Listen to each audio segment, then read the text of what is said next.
John is overseeing a portfolio here that's more than or nearly $400 billion of Apollo's about $500 billion under management. So really, Apollo is a massive credit manager for a firm that's widely known as a buyout firm.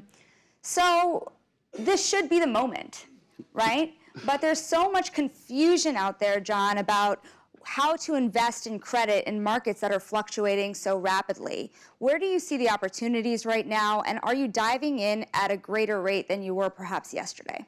Yeah, well, thanks, Sonali, and thanks, Bloomberg, for having us. We're pinching ourselves a little bit that where yields are today. Globally, we've been building our credit business for the last 20 years, and effectively a majority of that time we built it with rates at zero. So we built our retirement services business, which is effectively a spread business. And most of our businesses, as we've grown, have really been built on the assumption that rates were going to be zero forever. And most of the people, half of our employee base have never seen interest rates anywhere near where they are today. And I know historically they're not even that high. So for the beginning of my career, you actually could make money in credit from actually generating income. Income was a strategy. Carry was a strategy. For the last 15 years, you had to effectively manufacture returns. You had to manufacture returns through origination. You had to manufacture returns through buying something at 98 and hoping it got refinanced at 102. And it was really a tough environment to generate returns. And I think we're all looking around saying, wow, right now we can get, what was 6.5% on the CCC index a year ago is now the yield on the investment grade index. And you can buy companies that have hundreds of billion of market cap below you, and you can buy the bonds at 50, 60, 70 cents on the dollar. It's pretty amazing environment. And obviously not to discount that there's lots of risks in the world, but if you're not excited about investing in credit with dollar prices effectively at the lows since the GFC, 3 points from the lows in GFC, loan yields, any floating rate debt, because of where the base rate is and where the risk-free rate is, you can generate 11, 12, 13% rates of return for the top part of the capital structure, for the senior parts of the capital structure. Something is wrong, right? Equity, you can't really have a cost of capital at the top part of the capital structure that's double-digit rate of return, and equities having a multiple that's not all that different from just a handful of years ago. Yeah, you had mentioned you don't want to discount all the problems in the world right now. You said 60, 70 cents on the dollar for safe debt is all well and good if things don't get worse from here. How do you kind of factor in the risk of things getting worse from here, even for safer companies? Yeah. Again, so duration just generally as an asset class has been something people have been trying to avoid for 15 years, right? And the 60-40 portfolio, which is having its worst year in a long time, historically duration was a hedge on things getting a lot worse. And right now the overwhelming assumption is that higher rates are effectively going to lead the market down. By and large, I would say, I think 80 to 120% of the forward rate curve and forward rates market, 2022 was really about monetary policy for risk markets. It's been, are rates going to be higher?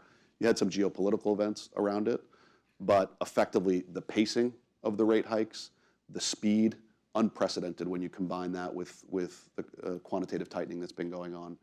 It's frankly, if you told me a year ago that we would raise rates to where we have at the pace that we have and had QT at the same time, I would have said more things would have broken. You're starting to see a couple things break, but it's been very fast. I think the next 23 is really going to be about what has been the impact of these rate hikes. It takes about 12 months to actually see it flow through. Yeah, your colleague had told me just yesterday that distressed opportunities you're not really going to see for 12 to 15 months. Apollo has been known to be one of the biggest distressed managers in the world. So how do you gauge that opportunity? And is that not the golden opportunity for you guys anymore? Is it something else? Yeah, so distressed historically, it was very complex. You would buy things relative to their public markets at a steep discount. And we have a close to 40-year track record of investing in 42 years track record of investing in distressed and doing it. doing it well. 32-year track record of doing it well. You know, the distressed market has gotten very institutionalized. If rates are going to be here, you effectively have to want to own equities if you're going to invest in distressed. And when you can generate double-digit rates of return for senior parts of the capital structure, that's typically when you invest going into an economic cycle. You should start with that. Start with the easy stuff. Start with investing senior. Start with investing at the top part of the capital structure, especially if you can generate, you know, equity-like returns. And no one knows how bad or what the path is going to be with certainty. Well, you mentioned also that some things might look like they're starting to break. Where are things starting to look a little bit troubled? And what else are you worried about? Yeah, a lot of it's been macro-related. It hasn't been on the economy, and that's been, I think, the hard part for just people to set a framework for how to invest over the next 12 to 24 months. You know, clearly, the things going on with LDI in the UK, clearly when you have G7 rates markets moving 100, 150 basis points, that's pretty severe. When you have currencies moving 40, 50%, when you have central banks in Japan moving them to effectively stabilize the currency. Typically, when you have these types of moves, you've had multiple standard deviation moves in rates, multiple standard deviation moves in commodities, multiple standard deviation moves in currencies. Usually things, you know, there's someone exposed on the wrong side of that. And that creates pockets of opportunity when people start selling safe things, right? So last week, you saw we were actively engaged in purchasing very safe assets from effectively forced sellers on behalf of our insurance balance sheets. Yeah, let's get definitely more specific about that. I think what you're talking about here is that purchasing of CLOs from the pension funds that were kind of burned in this LDI crisis here in the UK.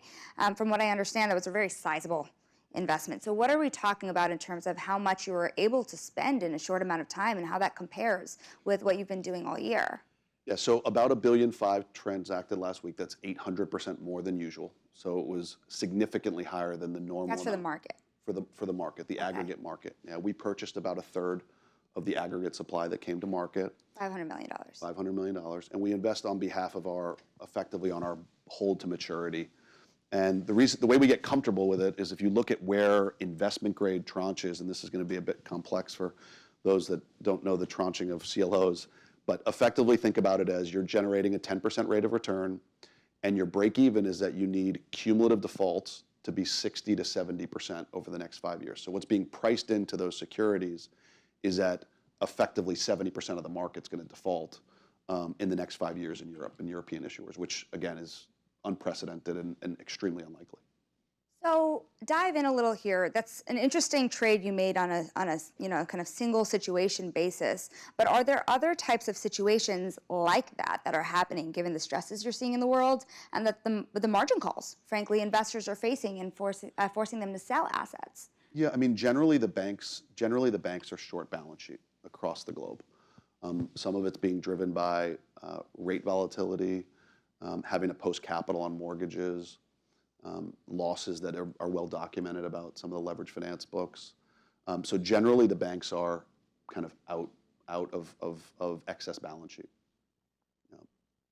We're consistently growing our annuity book and our retirement services. We have third-party investors that we invest on behalf of endowments, foundations, several retirement businesses.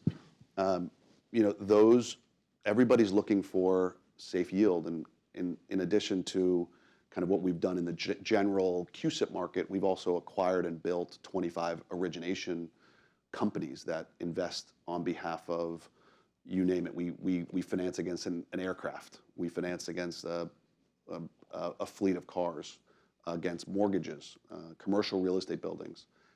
Anything that has an asset, in addition to our cash flow lending businesses, we have a very large asset-based business. Historically, that business has been financed by the securitization or bank market. And as the banks pull back, we have all these origination machines that are generating and creating capital to actually allow the economy to continue to function and continue to originate new loans. A lot of that's being done on behalf of our origination machines. And as the banks move out of that and have less balance sheet, we've been able to actually continue to write loans into that market and generate excess spread. It's interesting then, because presumably some of the assets that are coming into the market now, again, because of forced selling or other reasons, could be then assets that support the businesses you're trying to build, like that asset-based business, which frankly a lot of your rivals are trying to build at the same time.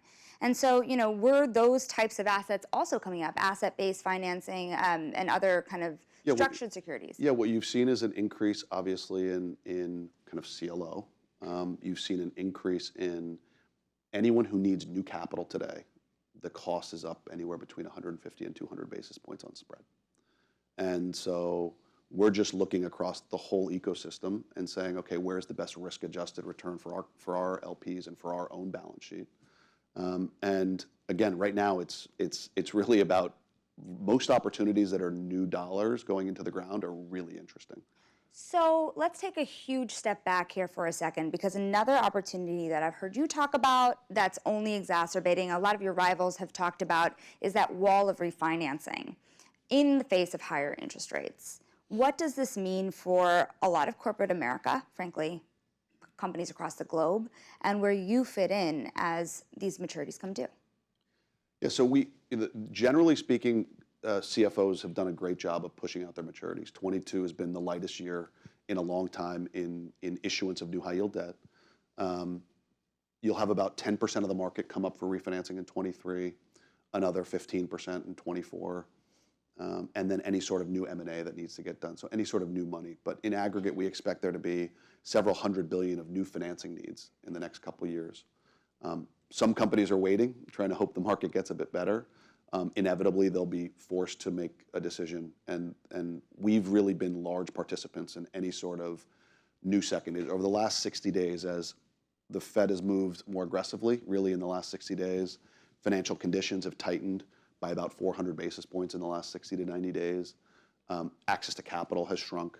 And we've been a large participant in any sort of new financing that's come to market. And it's been documented around our participation in Citrix. We were also the largest participant in the Royal Caribbean new secured financing. And I think we will continue to put out new capital on any sort of new secured type investment because, again, we think you're going to generate double-digit rates of return. And no matter what you think the probability is of outcomes for the economy and the world, the likely outcome is if you're the top 10% or 20% of a capital structure, the likelihood is you're going to get your money back. And the likelihood is you're going to make your full return on that investment. But, even beyond the opportunity that you guys have ahead of you, it's like what Scott Minerd says, never hire an optimistic bond fund manager, right? Yeah. And a lot of that is because, and I spend a lot of time in credit, because the equity markets are kind of ignoring that wall of maturity, right? So what does that mean for investors who may not recognize exactly how much more companies are going to have to pay their debt investors moving forward? I agree with, you know me pretty well, so this is like as positive as I've been on the markets. It's kind of hard. It's actually an unnatural thing for a bond investor, a credit guy, to actually be excited about the markets. And the times that you get excited about the markets are frankly when kind of everybody hates the world. So it is a weird spot to be in. But we may be a bit early, but I have so much confidence in the team and where we are in the capital structure. That we're gonna do pretty well, I think. But our company's going to become zombies at a faster rate because they can't afford to pay. Yeah. So again, if you have an all floating rate capital structure, you probably have too much debt, right? If you had $1 billion of debt, you had to pay $50 million of interest or $60 million of interest last year. Next year, you're gonna have to pay $110 million of interest or $100 million of interest. So the psychology for that company can shift pretty quickly. It can make it. You go from generating, typically a company will generate, let's say on $1 billion debt, 30 to 50 million of free cash flow per year. It's like 3 to 5% of the total debt quantum. If all of a sudden now you're burning cash and you see the economy slowing, the entire psychology around that business changes. So your CapEx spending, your hiring, and then that flows into the whole economy. And that's what's happening right now. For the first half of the year, you didn't really feel the rate hike. It happened in risk markets because the Fed was saying, okay, we're going to raise rates a lot. And the forward plot was saying we were going to raise rates, but it didn't flow through to the cost of financing until these last two rate hikes. The cost of financing, there's a lot of frustration about how fast things have moved and where things were priced. Let's use Citrix as an example, because you guys eventually got in. How much is out there? You know, at the end of the second quarter, the banks globally were hung with billions worth of loans that have been marked down significantly in the leveraged loan market. It's only gotten worse. You have Twitter out there, you had Citrix, you had Nielsen, you had a whole bunch of deals. And I'm wondering, what is your expectation? How long is this overhang on the market going to last for? And realistically, how much can you dive into it in pure dollars? Yeah, so we're, as you mentioned, we're $400 billion. So for us, $400 million positions effectively at 1%. So we can participate. We'll be on the credits we like. We can be meaningful. We've done as large as, with SoftBank, we effectively committed to $5 billion in the beginning of the year. And then we've been several transactions, multi-billion dollars. So we can be big. It's a function of both the credit quality and the price. I think we're down to about 50 to 60 billion, depending on how you look at some of the term loan A market. But we're about 50 to 60 billion, and it's somewhat concentrated. I think most of the marks have started to get taken. I think you'll start to move through that risk. The question is really going to be about how much excess balance sheet are they going to go in. You're seeing lots of volatility with some banks today, with their core businesses.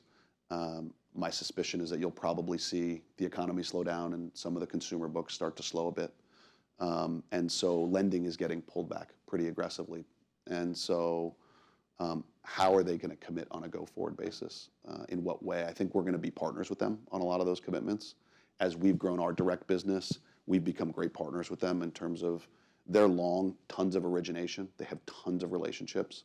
And we're long capital right now. So we're in a pretty unique spot with respect to that. So it's about partnering, origination, their partnership, their trust that they've built with several issuers, our relationship with issuers and our capital.